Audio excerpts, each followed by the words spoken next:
Bueno, vamos a ser puntuales, vamos a arrancar con esta masterclass del día de hoy. Les doy a todos una cordial bienvenida, a todos y todas, de parte de Microjuris Argentina. Hoy tengo el enorme placer de volver a tener a la doctora Alcolumbre. Vamos a estar hablando hoy sobre un tema muy interesante, que es la aplicación del régimen de defensa al consumidor al trabajador como usuario indirecto. La doctora va a estar cubriendo los siguientes temas: supuestos de usuarios indirectos, responsabilidad de la ART por daños causados al trabajador por efectores sanitarios y por altas prematuras, casos de trabajadoras revictimizadas, principios del régimen de defensa al consumidor aplicables y posibilidad de reclamar daños punitivos.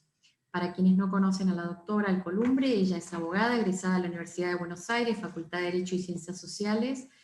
máster en Economía y Administración de Empresas, posgrado cursado en la Escuela Superior de Economía y Administración de Empresas SADE, diploma de formación continua de la Universidad de Sevilla en Estrategias en Derecho del Trabajo comparado, otorgado por el Centro de Formación Permanente en el 2010, asistente al programa de actualización en Ciencias Jurídicas para el doctorado de la UBA, coordinadora de la Diplomatura en Derecho Procesal Comparado, Nación Provincia de Buenos Aires, de la Universidad de San Isidro, durante 2 cohortes, 2014-2016. Se desempeña desde el año 2000 como jueza del Tribunal de Trabajo número 4 de Morón, órgano jurisdiccional distinguido en el 2012 por la Suprema Corte de la Provincia de Buenos Aires, por la buena práctica presentada en la temática reducción del índice de congestión, agilización, calidad y eficiencia en los procesos judiciales dentro del marco del programa de buenas prácticas. Coautora del libro Regímenes Laborales Especiales, 2014, nueva edición, dirigido por el Dr. Foglia, y de estudios sobre un nuevo paradigma en Derecho del Trabajo, homenaje al Dr. Hugo Carcavallo, con la dirección de Luis Ramírez Bosco, y autora de artículos de doctrina de la especialidad. Actual vocal titular del Consejo Directivo de la Asociación de Magistrados y Funcionarios del Departamento Judicial de Morón. Bienvenida, Gabriela, y estamos aquí para oírte. Bueno, muchísimas gracias, Irene, y a través tuyo a Microjuris por la invitación que me han formulado. Es un placer participar hoy con ustedes. Gracias por tu cálida presentación. El conversatorio de hoy tiene como objetivo la idea de evaluar con ustedes qué impacto y qué proyección ha tenido sobre nuestra rama del derecho, el derecho del trabajo, este fenómeno de la Ley de Defensa al Consumidor. Porque haciendo un análisis del impacto en la litigación que tiene en los últimos tiempos la Ley de Defensa al Consumidor, se advierte que ya ha vencido las fronteras que le son propias y nos empiezan a llegar planteos muy interesantes basados sobre todo en el área de salud de los trabajadores en la Ley de Defensa al Consumidor. Entonces esto dispara una mirada, un estudio cientista de mi parte, que luego fue volcado, o tuve oportunidad de volcarlo en un pronunciamiento que lo voy a compartir con ustedes aquí. La idea de esta charla se ha articulado sobre la base de 3 ejes. Trato de anticipar un poco para que ustedes me puedan seguir mi forma de organizar esta conversación. En un primer eje voy a abordar de manera a modo de pinceladas cómo funciona el régimen de defensa al consumidor. No soy un especialista en el tema, con lo cual voy a tomar aquellos elementos que entiendo sirven para ser aplicados en nuestra rama del derecho, sin ahondar, por supuesto, en el profundísimo estudio de este microsistema que se lo dejo a los especialistas. En un segundo eje, y habiendo obtenido de ese primer análisis los elementos necesarios, vamos a analizar si puede o no un trabajador ser susceptible de aplicación, o sea, ser sujeto, consumidor o usuario indirecto, vamos a ver los casos, en la rama del derecho, específicamente en el ámbito de la Ley de Riesgos de Trabajo. Y en un tercer eje, finalmente, ¿qué impacto, si la respuesta ha sido positiva al segundo eje, qué impacto tiene esto sobre la litigación, tanto nacional como provincial? Bueno, arrancamos con el primer eje. que es el de la descripción del sistema. Bueno, debemos remontarnos a la década del 60 para poder articular el crecimiento y desarrollo que ha tenido el régimen de defensa del consumidor por lo menos 30 años, hasta que se fueron viendo las primeras normas internacionales y luego nacionales que fueron concretando el sistema. Debemos recordar el conocido discurso de Kennedy en la década del 60, en el cual reconocía que las 2/3 partes de los habitantes de su país eran consumidores, y que eran los más vulnerables, pese a ser la mayoría. Entonces, se pone a partir de allí la mirada creciente a ir abandonando lo que era la era de la propiedad, es decir, la idea de poner el foco exclusivamente en la propiedad, por la idea de proteger el consumo,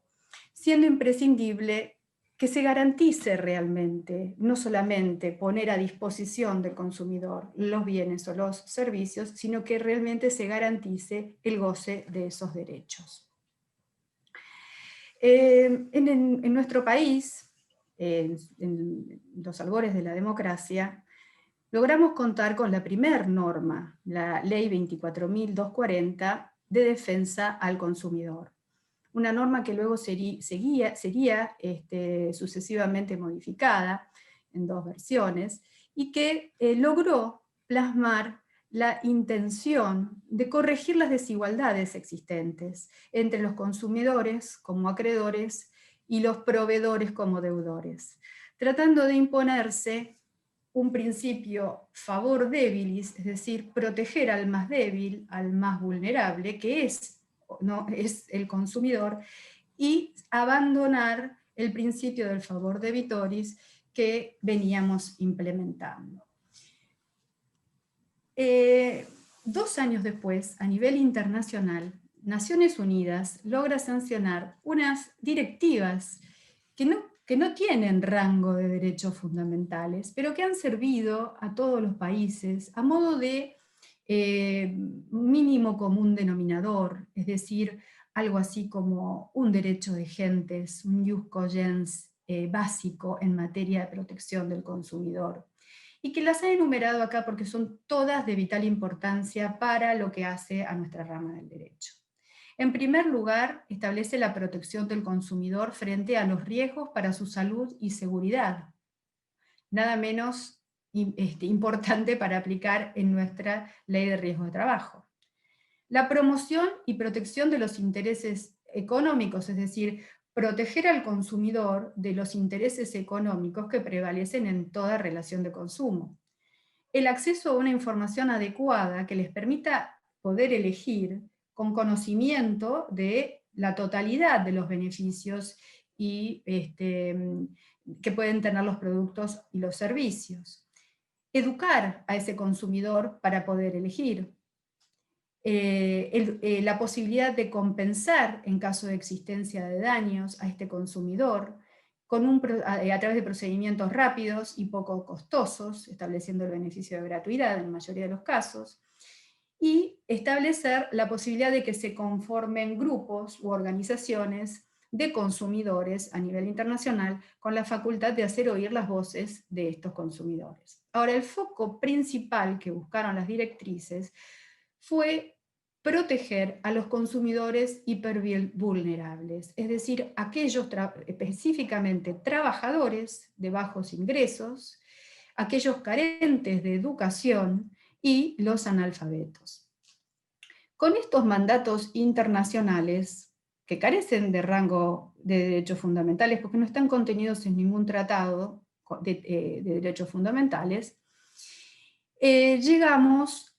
al año 1994 a plasmar en la reforma constitucional, en el artículo 42, la recepción del derecho de protección al consumidor. Sabemos todos que la reforma de 1994 fue fundamental en materia de reconocimiento de derechos humanos de los trabajadores, Los derechos fundamentales fueron no solo reconocidos en el artículo 14 bis de la Constitución Nacional, sino que el espectro fue abierto a través del artículo 75, inciso 22, al universo de los tratados internacionales de derechos fundamentales, así como a otros tratados de rango inferior, pero igualmente reconocedores de derechos esenciales. La importancia de que el artículo 42 plasme el derecho a proteger al consumidor es vital,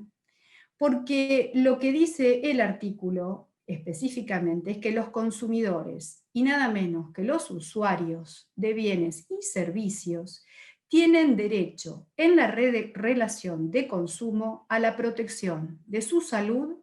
de su seguridad e intereses económicos, y a una información adecuada y veraz, a la libertad de elección y a condiciones de trato equitativo y digno. Como verán, recepta en la definición la mayor parte de las directrices internacionales que se habían dado en el año 85 y hace hincapié, y yo lo he puesto aquí en letra más grande, en lo que significa el trato digno. Esta cuestión no es menor, porque al reconocerse el rango constitucional al derecho al consumidor, se ve imbuido este sistema de toda la protección que corresponde darle a la persona humana a través del respeto de su dignidad. Y no es otra que la equiparable al sistema de los derechos fundamentales del sistema internacional. Con lo cual, si bien no está previsto en el artículo 75, inciso 22, la protección a nivel de derechos fundamentales del derecho al consumo, al consumidor, sí lo está indirectamente a través del reconocimiento de los derechos inespecíficos que están plasmados en el artículo 42. Y este es un cambio realmente sustancial, porque nos hace a los intérpretes, operadores de derecho, valorar de una manera diferente, o sea, con una mirada privilegiada, todos los casos de usuarios vulnerables, que como vamos a ver, incluye a los trabajadores, en mi opinión. Esto ya se los he explicado. Bien, la consagración en la Constitución Nacional, como decía, no es menor, juega con la ley que les mencioné, que había sido sancionada previamente, años antes, en el año 83, casi una década antes, que es la 24.240 en su texto ordenado, y como verán, se integra el régimen con la normativa recientemente modificada del Código Civil y Comercial a través del capítulo específico que regula el contrato de consumo, y también a través de las leyes de defensa de la competencia y de lealtad comercial. Este sistema de diálogo de fuentes es muy importante y vamos a ver cómo juega acá el cambio que introdujo el Código Civil y Comercial a través del contrato de consumo, que en algunas voces críticas, como la de la doctora Lovese, advierten que la reforma del Código Civil en esta materia no ha sido del todo agraciada, toda vez que el Código en la primera norma, cuando habla de la relación de consumo, refiere a que es la relación jurídica existente entre el proveedor y el consumidor, cuando le reduce el espectro que había consagrado el artículo 42 de la Constitución Nacional, que habla de la protección al consumidor y al usuario. Primer desborde que limita los derechos del consumidor por parte del Código Civil y que genera tanta crítica. La pregunta que podríamos formularnos acá, después de ver que el rango que posee este sistema es constitucional y que está imbuido del sistema de derechos fundamentales, es qué rol ha de jugar en esta crítica el principio de progresividad. porque una ley anterior, como lo es la 24.240, vino a ser restringida por el Código Civil al momento de definir la relación existente en una las partes existentes de una relación de consumo. Bueno, esta discusión va a permanecer presente a lo largo del resto de la charla, así que invito a que sigamos su avance. ¿Qué principios rigen este régimen de defensa del consumidor que, como vimos, está integrado por distintas normas especiales, no solamente por la Constitución, el Código Civil, la Ley de Defensa del Consumidor y las otras dos leyes mencionadas? El primero de los principios que a mí me gusta señalar es el de trato digno, el de trato equitativo y el de no discriminación. ¿Por qué? Porque además de estar plasmados en el Código Civil, en los artículos 1097 y 1098, y en el artículo 42 que venimos de leer, proviene o representa no otra cosa más que los dos ejes principales que sustentan el sistema internacional de los derechos fundamentales, que son el principio de progresividad y el principio de igualación y no discriminación. Con lo cual, vemos imbuido el sistema de la protección absoluta de la dignidad humana, sea cual fuere el rol de esta persona humana que nos toque analizar en el caso concreto, y en el caso concreto es el trabajador. Bien, por ende, he mencionado allí el principio de progresividad y el de igualación sustancial, que entra también a través del Código Civil en el capítulo de interpretación del derecho, en su artículo 2, cuando nos dice que las normas deben ser interpretadas en su faz sustancial, es decir, no solamente acogernos a la legalidad formal, sino a la legalidad material de la normativa, que no es otra que la imbuida por todas las normas protectorias de la Constitución, incluidos los tratados internacionales. Principios específicos de este sistema son también el principio de libertad de contratación, que vamos a ver en el segundo eje cómo se restringe a la hora de analizar la ley de riesgos de trabajo. Es decir, cuenta con absoluta libertad de contratación el consumidor. Las normas previstas en todo este régimen, con este diálogo de fuentes que hemos descrito, es de orden público. Todo lo que está incluido en la Ley de Defensa del Consumidor es de orden público. Y esto derrama sobre el principio de irrenunciabilidad de sus derechos adquiridos en una relación de consumo, en un contrato obviamente, y el principio de indisponibilidad de esos derechos. También, por supuesto, contiene un principio protectorio casi análogo al contenido por el artículo 9 de nuestra ley 2744,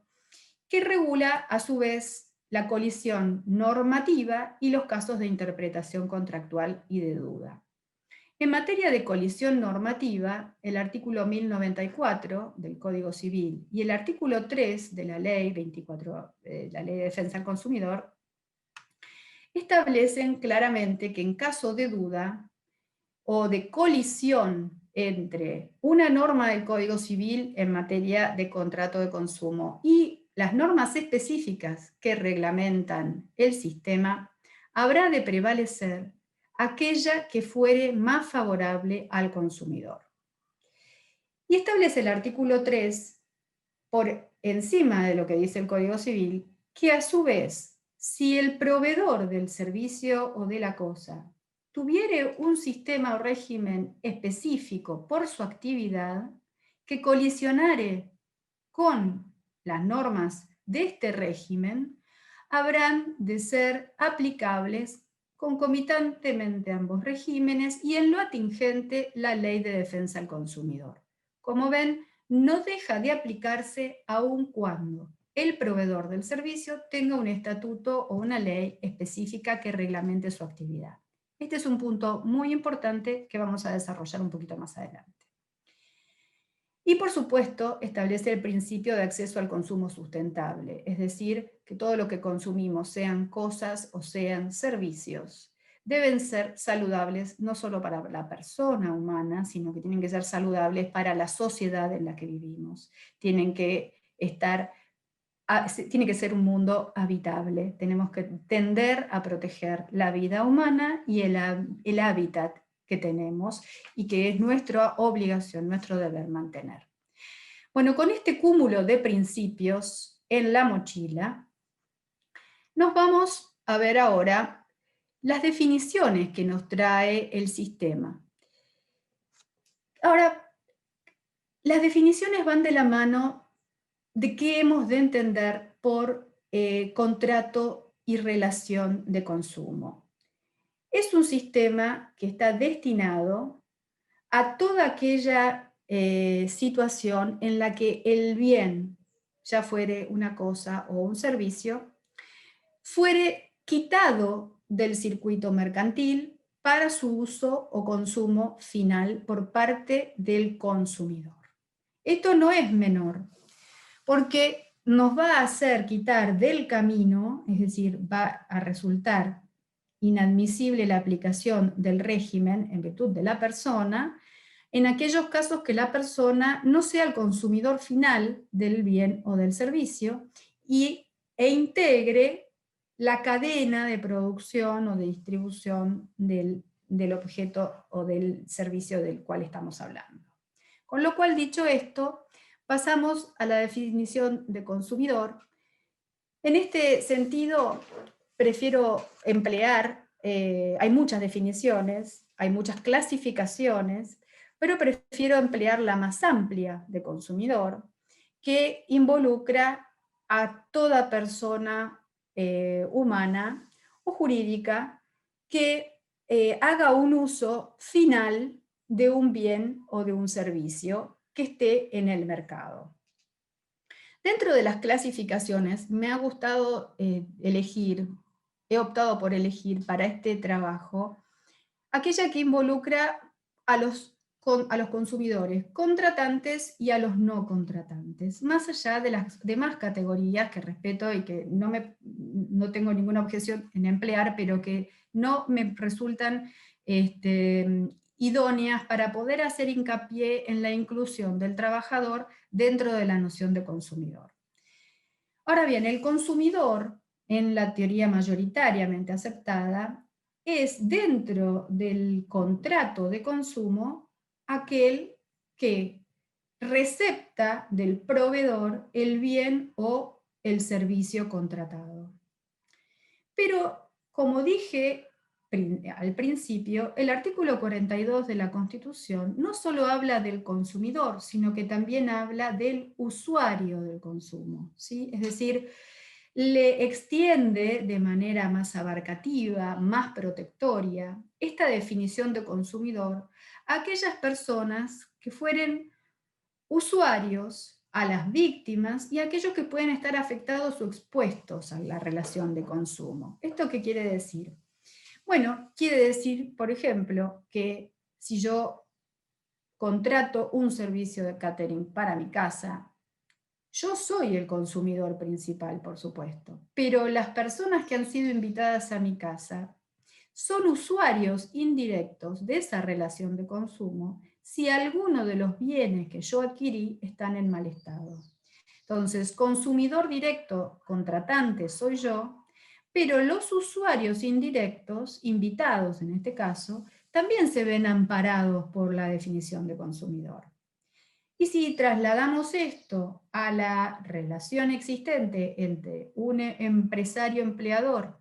y las aseguradoras de riesgos de trabajo, tendríamos que el empresario empleador representa aquí la idea del consumidor contratante, el proveedor está representado por la ART, que es quien brinda el servicio de seguridad, de prevención y de salud, y el usuario termina siendo el trabajador, es decir, este consumidor, usuario indirecto, que no es otro que el beneficiario de este seguro de contratación obligatoria y de carácter social. Dentro de este concepto de consumidor, el régimen de consumidor no contratante, el régimen también acepta a las víctimas que padecen daños fruto de una relación de consumo, si bien hay en este aspecto algún retroceso en la jurisprudencia de la Corte en materia de seguros, que puede dar lugar a discusiones, obviamente, y análisis también sobre el principio de progresividad, y también ve incluido dentro de este universo a aquellos afectados o expuestos a prácticas comerciales, que son aquellas personas que están expuestas, por ejemplo, a publicidades, y que todavía no han adquirido ningún bien ni servicio, pero que se encuentran protegidas por el régimen del consumidor. La diferencia entre los consumidores contratantes y los no contratantes es que las obligaciones en el primer caso surgen, la fuente es un acto jurídico, en cambio en el caso de los consumidores no contratantes, la fuente de la obligación es un hecho jurídico. Bueno, habiendo dicho entonces que el trabajador es un consumidor no contratante o usuario indirecto en los términos del artículo 2 de la Ley de Defensa del Consumidor, pasamos a analizar qué sucede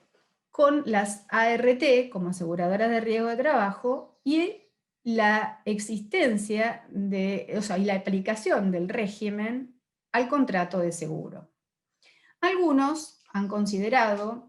que en virtud de la especificidad de la actividad desarrollada por las aseguradoras, esto se ve mucho en el ámbito de los seguros civiles, esbozado. No lo he visto aún en defensas de ARTs, pero muchos sostienen que en virtud de la especificidad de la actividad, que es el seguro, se encuentran regidos exclusivamente por la norma propia de la ley de seguros. En cambio, encontramos argumentos a favor que sostienen que el contrato de seguro es un contrato de consumo regulado en lo que es atingente por la ley 24240, es decir, que no colisionan, sino que se complementan. Considero que en la inteligencia interpretativa de las normas que habíamos descrito con anterioridad, que son el 1094 del Código Civil y el artículo 3 del párrafo 3 de la Ley de Defensa del Consumidor, claramente ante la colisión de dos regímenes aplicables como son el tuitivo a favor del consumidor propio de la Ley de Defensa del Consumidor y el régimen de la actividad de seguro, el artículo 3 nos vendría a dar la solución de que perfectamente coexisten ambos regímenes y no se excluyen, por lo menos en aquellas cuestiones que son atingentes a la protección del consumidor.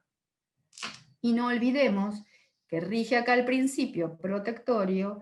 de defensa del más débil, que es un principio, como venimos de decir, ius naturalista, basado en el sistema de derechos fundamentales. Bien,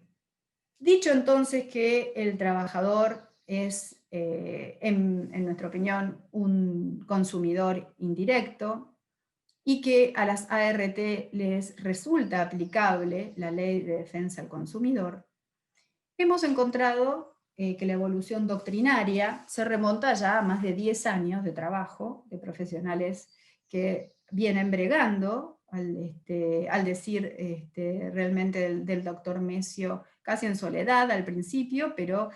con un enorme esfuerzo, vienen reconociendo la aplicación del régimen a esta rama tan específica de la salud de los trabajadores.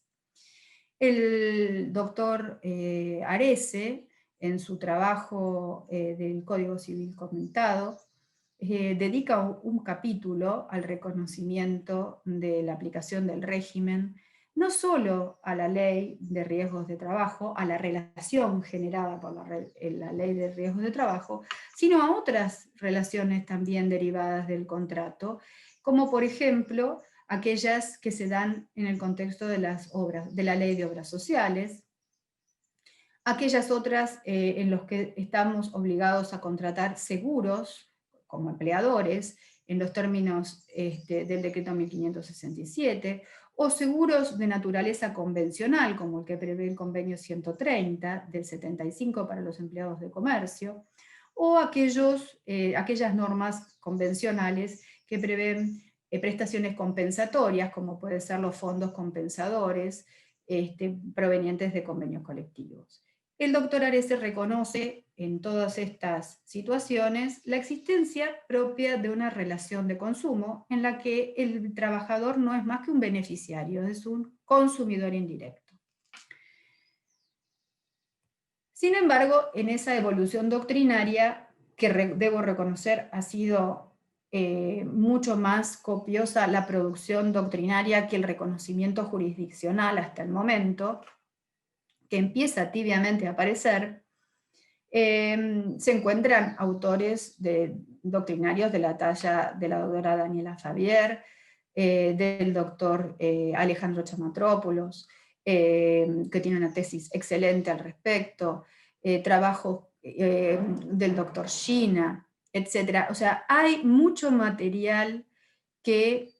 con mucha solvencia avala la aplicación de la Ley de Defensa al Consumidor al sistema de la Ley de Riesgos de Trabajo, aun cuando la 24.557 se olvida de contemplar al trabajador como un consumidor. Pero no puedo dejar de mencionar que en esta evolución hay quienes consideran que no es aplicable, autores de la talla del doctor Massa, no solo lo han dicho, lo han sostenido doctrinariamente, sino que lo han expresado en un pronunciamiento, sosteniendo que aplicar la ley de defensa al consumidor a un trabajador importaría cosificar el servicio que brinda el trabajador. Bueno, yo me permito por supuesto que con muchísimo respeto, expresar mi opinión, no coincidente, porque la primera pregunta que me hago a la luz de la reforma constitucional de 1994 es, en este pensamiento de la cosificación del servicio, hay un abandono de la aplicación del principio de progresividad. Yo quiero entender que la lectura debiera poner foco no en el servicio prestado por el trabajador a favor del empleador, porque no es el que está siendo objeto de resguardo, sino el servicio que debe prestar el proveedor de salud a este trabajador hipervulnerable, y es ese el servicio que está protegiendo, que está tratando de poner en valor y de resguardar todo el régimen de defensa del consumidor. Bien, asumiendo entonces lo que traemos en la mochila, vuelvo a repetir que para mí el trabajador es un consumidor indirecto y que el seguro está incluido dentro de la cobertura del régimen, el seguro de salud, vemos que el trabajador, fruto del reconocimiento de obligaciones emergentes de la Ley de Riesgos de Trabajo, es beneficiario de una nómina de derechos que no se cumplen con la efectividad que debieran cumplirse, o por lo menos lo que llega a tribunales en la práctica forense, se advierte que en principio distaría de la efectividad pretendida por el sistema. La primera obligación que tiene la ART es la de prevenir riesgos en el lugar de trabajo. Una de las que, junto con la obligación de hacer los controles periódicos médicos, representan una de las causales una de las situaciones en las que menos cumplimiento se advierte. Hay actividades más donde se ve que la ART pone más el foco en la prevención, actividades que evidentemente por su índice de siniestralidad resultan mucho más atractivas para ser prevenida el riesgo, pero hay otro universo más alejado de la prevención, en la que lamentablemente suceden infortunios y se ve la ausencia del elemento que yo diría sería una de las patas fundamentales de la ley de riesgo de trabajo, que es justamente evitar el riesgo. Evitar el riesgo, educar al trabajador en esa prevención del riesgo y estar presente constantemente con los controles médicos para advertir si no se adquieren enfermedades propias de la actividad, porque las enfermedades parecieran ser estancas y no ser revisables, es decir, pareciera que no podemos determinar la existencia de ningún otro tipo de enfermedad pese a lo que nos dice el baremo. Bueno, también son beneficiarios de la obligación de otorgar prestaciones en especie y de abonar las asignaciones por incapacidad laboral temporaria. Las prestaciones en especie y la ILT, usualmente, viendo lo que es los índices publicados por la Superintendencia de Riesgo de Trabajo, tienen un promedio, por lo menos hasta el año 2011-2012, de un cumplimiento promedio de duración promedio de 2 meses, como mucho. Es decir, que transcurrida la prestación, se puede vislumbrar altas intempestivas que generan, en la mayoría de los casos, ya sea reingresos a las ART para poder ser evaluada nuevamente la situación, o a veces, desgraciadamente, por la necesidad que tiene el trabajador, genera que éste se reinstale en su puesto de trabajo, pese a su incapacidad, aún no curada, y reagrave la situación. Y también se ven situaciones en las que el trabajador explica al empresario que se encuentra incapacitado pese a la alta intempestiva otorgada y termina lamentablemente perdiendo el puesto de trabajo. Este universo no es menor y trasciende el ámbito de salud que estamos intentando proteger y deja sin ingreso al trabajador y a toda una familia, con el detrimento que esto significa para toda la sociedad. Por supuesto, es beneficiario de la obligación de responder por los daños causados, ¿no? Es decir, vencida la ILT, si quedare un daño ocasionado fruto del infortunio, es beneficiario de la reparación. Pero también se ven situaciones lamentables, como por ejemplo ARTs, y lo tuvimos en el tribunal hace muy poquito, un caso en el que la ART le dio el alta con incapacidad al trabajador. Él mismo volvió a trabajar. La ART nunca inició el trámite de determinación de la incapacidad, y este hombre, con el paso de los años, vencidos el término de prescripción, solicitó una revisión por reagravamiento. Lamentablemente, la ART no había determinado incapacidad, el trabajador nunca había iniciado su trámite por indeterminación de incapacidad, o sea, por divergencia, y no logró tampoco acreditar el agravamiento del daño con posterioridad, fruto del trabajo que había sido forzado a hacer por necesidad. Estos casos también se ven, y estos casos deben ser contemplados. Bueno, por supuesto, el agotamiento de la alta médica, que ya mencioné, se ven casos de ARTs que otorgan alta sin expedirse respecto de si padece o no incapacidad.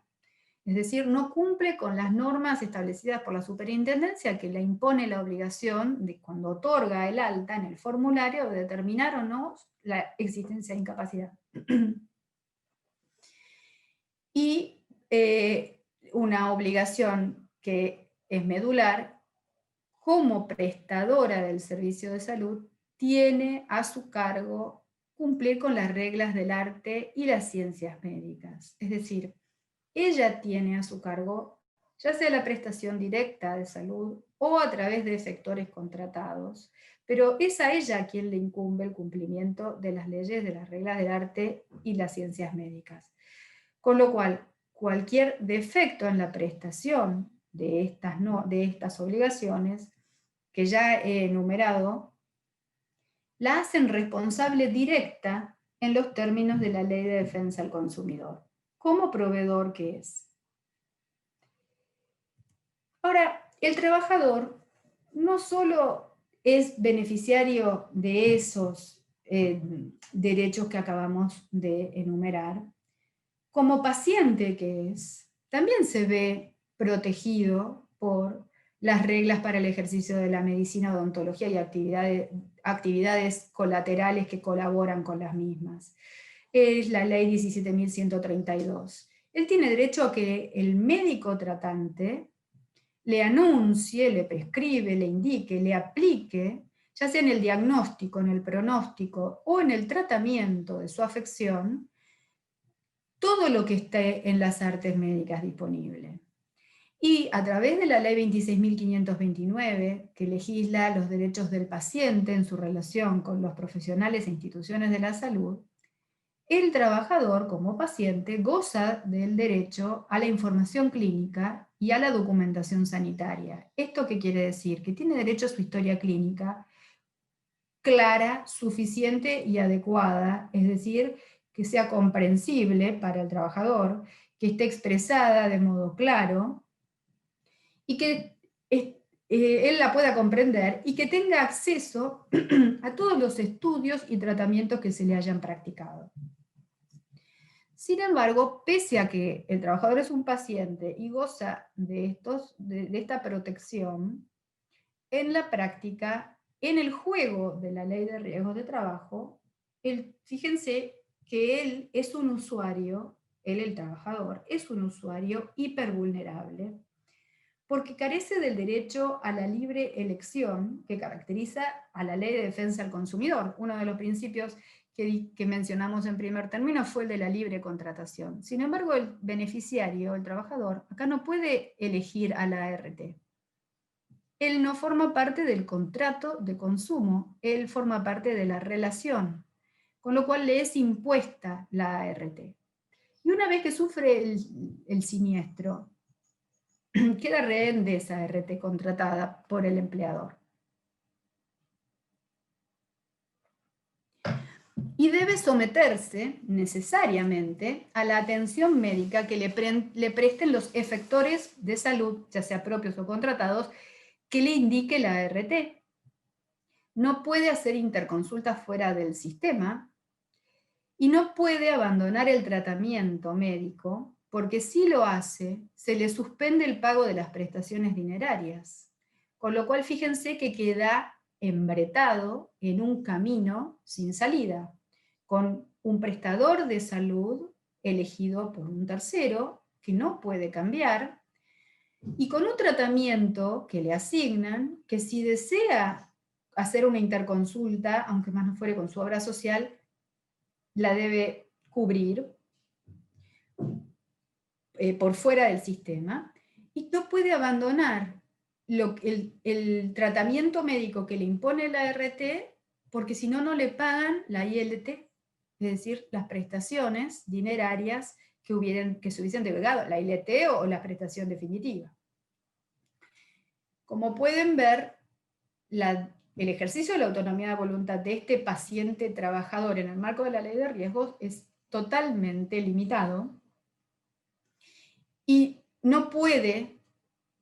tiene derecho a aceptar o rechazar ni tratamientos médicos ni biológicos sin expresión de causa, como sí lo puede hacer protegido por las leyes de la medicina, y tampoco puede revocar su manifestación de voluntad en forma posterior. Cualquiera de los incumplimientos en los que incurra en la prestación del servicio de salud la ART, como organizador de este macro conjunto de efectores de salud, la hará responsable a la vista de este usuario hipervulnerable en los términos de la Ley de Defensa del Consumidor de manera solidaria. ¿Qué quiere decir? Que aun cuando el daño a la salud hubiese sido producido por un efector contratado por la ART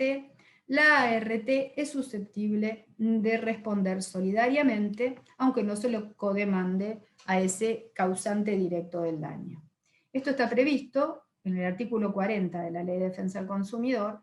que le permite reclamar a todo el espectro de la cadena de producción del servicio o del consumo, o del bien que es objeto del consumo. Otro de los elementos importantes para destacar, previstos en el régimen de defensa al consumidor, es este concepto de daños punitivos que establece el artículo 52 bis de la Ley de Defensa del Consumidor, que no es otra cosa más que una multa civil, que no viene o no está pensada por el legislador con el fin de reparar los daños por los incumplimientos del contrato de consumo, sino que es una multa sancionatoria que tiende o busca a que el proveedor y los demás proveedores del mercado que están mirando la situación no incurran en forma repetida en las mismas irregularidades. Este tipo de multa o sanción tiene que ser expresamente solicitada por el usuario indirecto o por el consumidor, no puede ser impuesta por el magistrado en forma voluntaria y se aplica en casos de gravedad, o sea, verificado un caso grave, entonces se resulta, y a pedido de parte, resultan aplicables los daños punitivos. Esos daños punitivos van a ser evaluados por el magistrado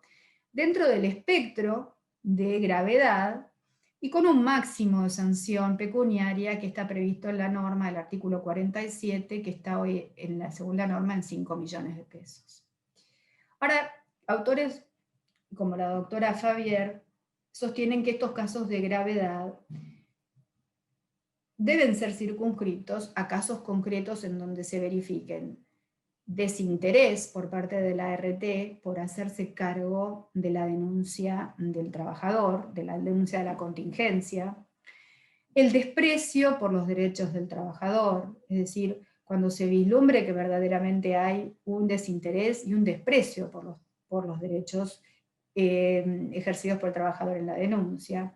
cuando haya una actitud desaprensiva que afecte la salud, cuando se ponga en riesgo grave al trabajador, o cuando se agraven daños que hubiesen sido producidos por contingencias en ocasión del trabajo. ¿Cómo ha de impactar todo este bagaje del sistema en la litigación, tanto nacional como provincial? Bueno, lo primero que tengo que traer a colación es el artículo 4 de la Ley 26.773, que reforma a la Ley 24.557, régimen de la Ley de Riesgo de Trabajo, y que establece una opción excluyente para el trabajador. Es decir,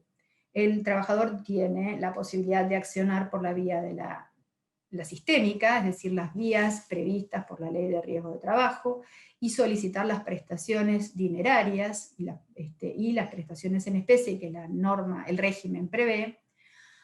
o bien optar por cualquier otra vía reparatoria de las normas del derecho común, dice el artículo 4. Y la opción será excluyente, es decir,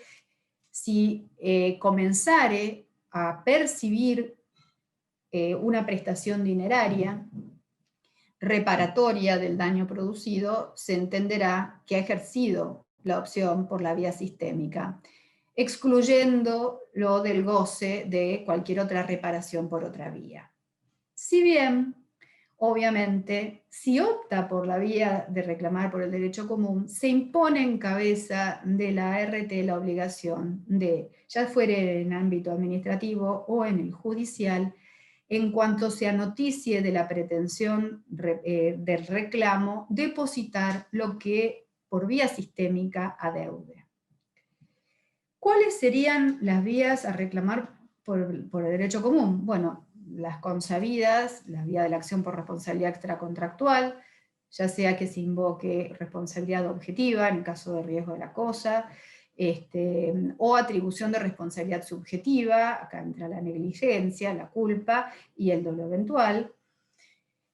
con obviamente la vasta jurisprudencia de la Corte Suprema de Justicia que ha admitido la condena a las ART por la atribución de responsabilidad subjetiva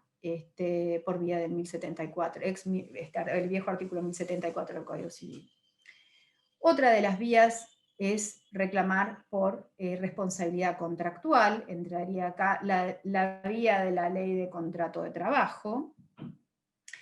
y la última vía que descubrimos con el régimen de defensa al consumidor es esta acción directa por incumplimiento de deberes de la ley de defensa del consumidor. Ahora, está inserta como subsistema la ley de defensa del consumidor en el Código Civil, es decir, forma parte de las normas de derecho común. Y como tal, acá me gustaría aclarar que reconozco que es aplicable el principio iuria novit curia, por supuesto, es decir, cualquier magistrado tomando los hechos descritos en una pretensión, aun cuando la norma de derecho común no hubiese sido la adecuada, la invocada, la adecuada, podrá sustituirse en las normas invocadas y aplicar el derecho, es decir, denme los hechos y yo aplicaré el derecho. Por supuesto, el principio iuria novit curia reconoce sus fronteras, y en mi opinión, y hay jurisprudencia de la Corte Suprema de Justicia en este sentido, debe respetarse la aplicación del principio en la medida de los límites de la pretensión ejercida. Es decir, si el trabajador buscó reparación exclusivamente por la vía sistémica, es decir, por la ley de riesgos de trabajo, no podrá pretender una reparación integral por la vía de la ley de defensa al consumidor. No podría el magistrado, no debería el magistrado sustituir la aplicación de la normativa porque no fue el derecho común el invocado. Ahora, si el trabajador en su pretensión invoca subsidiariamente ambas vías, más allá del progreso que corresponda reconocerle en función de lo que dice el artículo 4, y si mediaren o no planteos de inconstitucionalidad al respecto,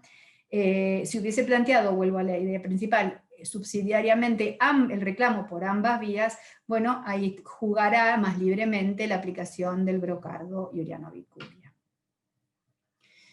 ¿Qué otro impacto vemos en la litigación? Bueno, en el caso del incumplimiento manifiesto de prestaciones, ya sea en especie o dinerarias, que afecten los derechos fundamentales de los trabajadores, las acciones preventivas consagradas en el Código Civil y Comercial nuevo son la vía más adecuada por la inmediatez, por la rapidez del proceso y porque, por supuesto, tramitan por vía sumarísima. Y además, porque sería la, digamos, concreción de la vía que sugiere el artículo 52 de la Ley de Defensa del Consumidor, que ha previsto que a este usuario o consumidor cuyos derechos han sido vulnerados le sean reparados por una vía abreviada, es decir, que no pase años litigando y que su accesibilidad a la justicia sea rápida y efectiva. También, por supuesto, puede tramitar cautelares genéricas o por vía de medidas autosatisfactivas debidamente sustanciadas a la luz de lo que proclama hoy la Ley Provincial 15057, aún sin vigencia en lo procedimental, pero que se puede aplicar en forma pretoriana. Ahora, si la pretensión del trabajador fuera el cobro de daños y perjuicios o de sanciones como los daños punitivos, bueno, la acción ordinaria va a tramitar por la vía que procesalmente en cada jurisdicción establezcan los rituales, y considero yo que la clave es que el magistrado, como director del proceso que es, se involucre en la distribución de las cargas probatorias. Y haciendo gala de esto, eche mano del artículo 53 de la Ley de Defensa del Consumidor y aclare que habrá de aplicar la distribución de las cargas probatorias de manera tal que quien es efector de salud, es decir, en este caso la ART, tiene la obligación, por imperio del artículo 53 de la Ley de Defensa del Consumidor, de poner todo el bagaje de instrumental que está a su disposición, porque ha sido quien ha provisto el servicio de salud, para justamente dirimir la verdad material por encima de la verdad formal. Es decir, no se lo exime al trabajador de alegar y probar, pero sí se le impone con mayor severidad la carga a la proveedora del servicio de poner a disposición la totalidad de la documentación que obre en su poder. Caso contrario, se puede aplicar el artículo 386 del Código Procesal Civil y Comercial en la provincia de Buenos Aires y efectivizar en la definitiva la presunción que de ahí dimana. Un artículo que nos echa luz y que por supuesto está últimamente siendo muy empleado a nivel forense es el artículo 1735 del Código Civil, que nos permite a los magistrados distribuir las cargas probatorias de una manera anticipatoria, es decir, con el traslado de demanda, nosotros en el tribunal lo hemos usado, advirtiéndole a las partes cómo va a ser la distribución de la carga probatoria, de forma tal de que no haya sorpresas a lo largo del proceso, todos sepan cuáles son las obligaciones procesales a sus cargos, y cumplidas ellas, bueno, se ventilarán los derechos en la definitiva. Un capítulo que dejo la duda planteada, por este diálogo de fuentes del que hablábamos, es el de la prescripción. Fíjense qué curioso, la Ley de Defensa del Consumidor establece en su artículo 50 que las sanciones, dice, las sanciones emergentes de la presente ley prescriben en el término de 3 años. No habla de acciones, habla de sanciones, así que yo deduzco que se aplica la prescripción de 3 años a las acciones que persiguen la sanción punitiva. Ahora, ¿qué sucede? El Código Civil y Comercial, sancionado con posterioridad, prescribe en su artículo 2562 que en materias de reclamos fundados en derecho común por daños derivados de accidentes y enfermedades profesionales, el plazo de prescripción es de 2 años desde la ocurrencia del daño. Entonces, nos vemos acá ante la disyuntiva de que, suponiendo que un trabajador, más allá de los daños directos causados por la ART, cuya reparación pretendiere con fundamento en derecho común, si nos reclamare la sanción de daños punitivos, habría que distinguir si no se aplica en el caso favor debilis, es decir, vía la aplicación del principio protectorio que consagra la Ley de Defensa del Consumidor, este plazo de prescripción de 3 años que establece su propio régimen. Bueno, dejo planteada la duda y comparto acá, finalmente, en este tercer eje, la jurisprudencia que hemos podido recabar, existente en forma incipiente. Cabe reconocer el paso inicial que dio Santa Fe, el juzgado de distrito de primera instancia civil comercial laboral de Rufino, en el año 2011, en la causa Sperte contra CNA-ART, era una demanda laboral fundada en normas de derecho común, en la que hizo aplicación reconoce al trabajador como consumidor, le aplica la Ley de Defensa del Consumidor y condena a la ART con múltiples fundamentos. Repite el mismo criterio en el caso, 7 años después, en el caso Sosa con Horizonte, compañía de seguros, en forma consecuente. La provincia de Mendoza hemos encontrado que no se expide respecto de la aplicación al trabajador, pero sí se expide respecto de la relación de consumo respecto de una aseguradora, es decir, reconoce que el régimen de defensa del consumidor es aplicable entre un asegurador como proveedor y un usuario beneficiario, lo cual da un viento o un halo de esperanza. en estos dos pronunciamientos, que como ven son Carrique con Compañía de Seguros La Mercantil y Castro con Seguro Metal y otro, también daños y perjuicios. En el ámbito de la justicia nacional vemos más errático, es decir, hay un claro pronunciamiento que está aquí expuesto en azul, que es el del fallo Díaz con Galeno, ART, con voto del doctor Massa, haciendo gala del criterio que ya expresé, de que aplicar la ley de defensa del consumidor importa cosificar al trabajador, pero hay auspiciosos pronunciamientos de la Sala Tercera, con participación de la doctora Cañal, en un caso interesante, un pronunciamiento dictado contra el empleador. En este caso no intervino la RT, era un caso muy de gravedad realmente, un caso de trabajo esclavo, donde se había verificado trabajo esclavo en un campo, y terminan aplicando una sanción punitiva que, si bien la doctora había propuesto evaluarla por cada trabajador en un monto importante, bueno, logra la mayoría, logra tener unanimidad de votos respecto a la aplicación del daño punitivo, no así respecto del monto, que lo terminan disminuyendo. Pero es un caso interesante que, si bien se sale del ámbito del seguro de salud, de la ley de riesgo de trabajo, y lo vemos aplicado contra el empleador, es novedoso y vale la pena mencionarlo. También se pronuncia en forma minoritaria, en un caso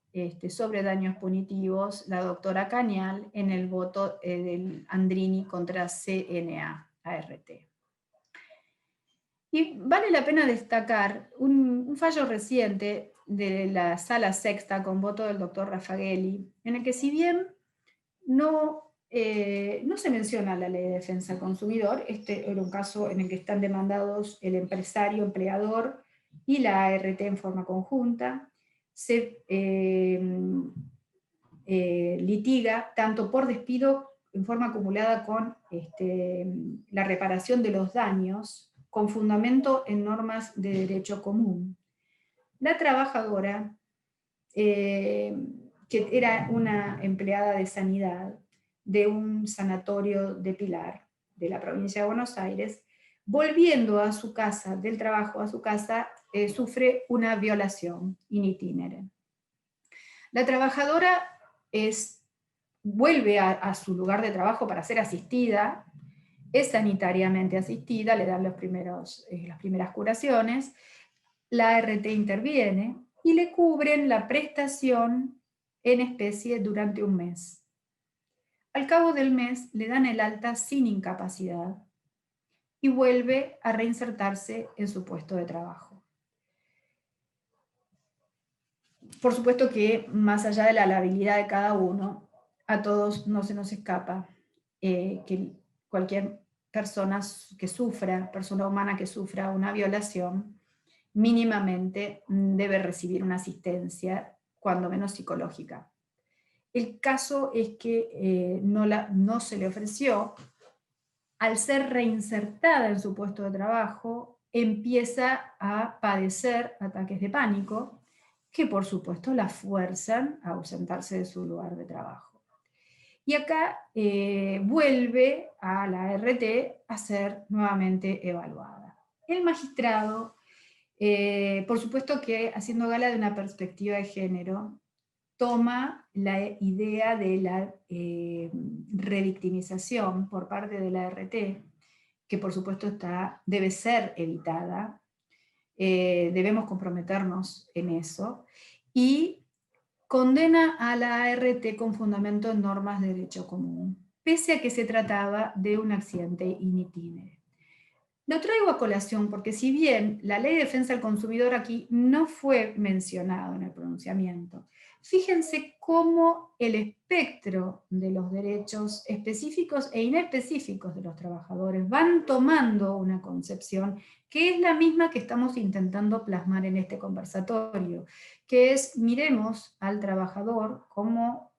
como sujeto de tutela primordial, y démosle a sus derechos la esencialidad, la sustancialidad. ¿Para qué? Para que pueda vivir dignamente y se materialicen efectivamente esos derechos. Bueno, y finalmente en el ámbito de la provincia de Buenos Aires menciono el fallo de nuestro tribunal, Oviedo contra Omint. Este es el caso de una trabajadora que trabajaba como cajera en un hipermercado, moviendo una serie de carros, se atrapa uno de los pulgares, fue un golpe severo, a punto tal de que la primer curación solo indica una inmovilización del miembro superior durante 3 semanas, sin ponerle otra cosa más que un cabestrillo, y al cabo de las 3 semanas se le da el alta. Hace una interconsulta con la obra social y se reflejan daños severos que la fuerzan luego a incrementar obviamente la práctica médica. No recuerdo si había habido una intervención quirúrgica, pero sí sé que se le brindan otro tipo de prestaciones más allá de las que había recibido por parte de la ART. Viene al proceso y reclama no solamente la incapacidad fruto del infortunio, sino el agravamiento de la incapacidad por la mala praxis médica. Este es un caso en el que no solamente juegan la ley de riesgo de trabajo, juega la ley de defensa al consumidor y juegan las reglas de la mala praxis. Un caso muy interesante en el que el tribunal lo que hizo fue, en el veredicto, a la hora de evaluar la prueba del daño directo, lo consideró acreditado, y a la hora de analizar el agravamiento del daño, hace gala de la ley de defensa al consumidor, aplica los principios de distribución de cargas probatorias, impone la obligación, reconoce la imposición en cabeza de la ART de la obligación de traer al proceso la totalidad de la historia clínica de la trabajadora, y por la apreciación de la prueba, en este caso la pericia médica, termina concluye que no ha habido prueba del agravamiento, porque si bien había sido solicitado como punto de pericia por parte de la trabajadora, omite el perito médico el análisis y no mediaron impugnaciones por parte de la interesada a lo largo del proceso. Con lo cual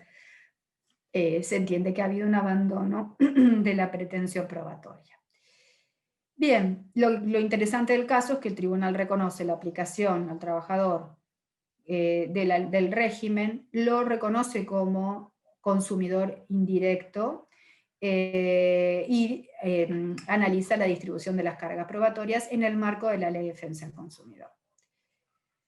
Bueno, finalmente, la provincia de Chubut también refleja una condena fundada en la Ley de Defensa del Consumidor, en la causa P contra P. Este es un caso muy particular porque se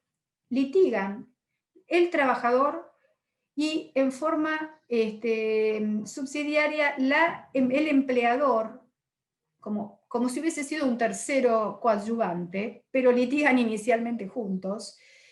contra la empresa aseguradora por una vía sumarísima, y se le concede la reparación por la vía de la Ley de Defensa del Consumidor. Y en provincia de Neuquén se registra un último y reciente pronunciamiento de agosto en la causa Benítez, donde se reconoce la imposición de daño punitivo por, no se le reconoce el daño punitivo porque se considera que el hecho en el que incurre la ART, en el incumplimiento que había denunciado el trabajador, no tiene entidad como para imponerle una sanción punitiva. La ART, en el caso concreto, había desestimado a la enfermedad como profesional y hace ejercicio del derecho que le asiste por ley de riesgo a rechazar la cobertura del siniestro. El trabajador entiende que el ejercicio de este derecho lo hace acreedor del daño punitivo, y el tribunal considera que no, que esto no ha sido otra cosa más que el ejercicio no abusivo de un derecho, y por ende no da pie como para la imposición de un daño punitivo. Bueno, hasta aquí llegamos, les doy a todos las gracias y espero si hay alguna devolución. Muchas gracias, Gabriela, súper clara. La verdad que excelente la exposición. Te han estado acompañando todos con comentarios mientras conversabas, incluso aclaran que están presentes dos de los precursores de todo esto, que son Daniela Fabieri y Eduardo Mesio, y Alejo no está de casualidad porque me había dicho que iba a estar, pero bueno, se ve que tuvo algo. Si ustedes quieren, pueden hacerle alguna pregunta a la doctora, abrimos un segmento, vamos a ver. Bueno, justo una de las preguntas tenía que ver con la parte de los juicios, y ya los has mencionado a todos muy generosamente con esas filminas donde, bueno, incluso hasta un antecedente muy reciente, ¿no? El de agosto de este año, así que está bien Sí. actualizado. Sí. El de nuestro tribunal es de febrero y el del otro tribunal que menciono último es de agosto. Una consulta aquí, en caso de demandar solamente daños por la Ley de Defensa del Consumidor y daños punitivos, y en caso de demandar solamente la ART, ¿es competente un juez laboral? Bueno, la competencia va a estar determinada en función del territorio en el que se litigue. Si es territorio nacional, en función de lo que establece el artículo 4 de la 26773, es decir, Ciudad Autónoma de Buenos Aires, litiga ante un juez civil, con fundamento en normas de derecho común. En el ámbito de la provincia de Buenos Aires, que no ha adherido al artículo 4 de la ley 26773, pese a la invitación que se le formuló a la provincia, los tribunales de trabajo colegiados seguimos siendo competentes en función de lo que establece el artículo 2 de la 11653, que es nuestro ritual, que somos competentes en todo reclamo que se funde en derecho común, con lo cual sí, seríamos nosotros los que entenderíamos en esta pretensión. Fabricio González consulta si es inevitable el tránsito por comisiones médicas. No, la ley de defensa del consumidor, al ser un subsistema de derecho, me rectifico, tiene que agotar instancia administrativa y llegar a la instancia que establece el artículo 4 de la ley 26773, es decir, haber tramitado comisión, dependiendo de cuál sea, si es enfermedad profesional o accidente, agotar el trámite correspondiente ante la Comisión Médica Jurisdiccional o la Comisión Médica Central, y una vez llegado el momento de la notificación por parte de la ART de lo que establece el artículo 4 de la 26773, nacerá el comienzo del término para el inicio de la acción civil, ya fuere por las vías que ya conocemos o las de la defensa del consumidor. Aplicar la Ley de Defensa del Consumidor, dice, tiene incidencia también en una cuestión procesal para determinar competencia territorial. A ver, ¿cuál sería a qué apuntaría? No, me parece que es no es una pregunta, creo. Aplicar LDC tiene incidencia también en una cuestión procesal para determinar competencia territorial. Eduardo Yasca, no sé, Yaxca, si quiere complementar un poco la consulta, lo podemos retomar. Quizás va de la mano de lo que dijimos del artículo 4 y el territorio en el que se litigue. Sí. Me parece que apunta a eso. Marisa dice, ¿qué característica debe tener el acto por el cual la ART rechaza la cobertura de la denuncia, por cuanto es de práctica común ejercer el derecho de la no cobertura, para que resulte procedente la sanción por daño punitivo? A ver, para empezar, las razones por las cuales la ART rechace la cobertura de una contingencia están especificadas en el artículo 6 de la Ley de Riesgos de Trabajo y son específicas, no puede salirse de las contempladas por el régimen. Para que haya la imposición de un daño punitivo, y en esto me tiene que corregir la doctora Fabier, que es la especialista, tiene que haber habido una flagrante... la comisión de un hecho flagrante por parte de la ART que demuestre que hay un desprecio por la vida del ser humano, que que ha sido dejado sin la cobertura adecuada. Es decir, el ejercicio básico del derecho por parte de la ART, que es el rechazo de la contingencia, con fundamento en alguna de las causales, como puede ser el accidente no es de naturaleza laboral o la enfermedad no está listada, no sería un supuesto de los hechos que darían comienzo o serían fuente de reparación por la vía de un daño punitivo, entiendo yo. Ok. Bueno, acá Eduardo complementó. Sí. No, yo, la verdad que un caso realmente flagrante, me parece, las altas intempestivas. Cuando las altas se acreditan en el proceso, que han sido intempestivas, porque hay un dictamen médico que me manifiesta que el trabajador debió proseguir sujeto a un tratamiento, y pese a ello se le dio el alta sin incapacidad, y fruto de ello, ya sea se le agravó el padecimiento, o bien perdió su fuente de trabajo, este sería un caso donde prima facie se ve un desprecio, es decir, en el apresuramiento por el otorgamiento del alta hay un disvalor en la vida y en la salud del trabajador y en la fuente de trabajo, me parece a mí. Seguro. Acá confirman que el dictamen de un día y a los 2 días siguientes ya directamente les dan el alta, ¿no? Que es una práctica habitual. Bueno, Eduardo dice que sí, que lo que preguntaba de la territorialidad tenía que ver para determinar la competencia territorial en función del domicilio del trabajador. Ahí complemento la cosa. Bueno, te felicitan por la cobertura de la temática, que ha sido súper claro y completo. Y acá Daniela dice, tal cual, las altas intempestivas son pasibles de este tipo de sanción. Y Adela Pérez del Viso te está invitando a San Luis. ¿Quiere que vayas a dar charlas o no sé a qué? Pero ¿te quiere en San Luis? Encantada. Encantada. Está fascinada con tu charla. A ser jueza te dice que vayas a San Luis. No creo que se mude la doctora. Bueno, muchísimas gracias, Gabriela, por la presentación. Están pidiendo acá el PowerPoint, si puede ser como la otra vez, para compartirlo, porque la verdad que es muy clarificador, ¿no? Como la forma en cómo se armó, y bueno, y ahora se tienen que animar, ¿no? A presentarse a la justicia con esta, digamos, propuesta dinámica de la LDC, ¿no? Para poder... Sí, hay un desafío por parte de los magistrados de animarnos a abrir la mente hacia la efectividad de los derechos sustanciales, por un lado, todo lo que importa el control de convencionalidad y de constitucionalidad de oficio, pero también hay una clara responsabilidad de todos los operadores que litigan en forma independiente, de también concientizarse y empujar, no solamente nosotros de arriba hacia abajo, sino ustedes de abajo hacia arriba para lograr la concreción y la efectividad de los derechos humanos de los trabajadores. Así es, muy bien. Bueno, les agradecemos mucho la presencia a todos. Gabriela, cuando quieras estás invitada a participar nuevamente. Ha sido realmente un gusto tenerte, gracias, un honor.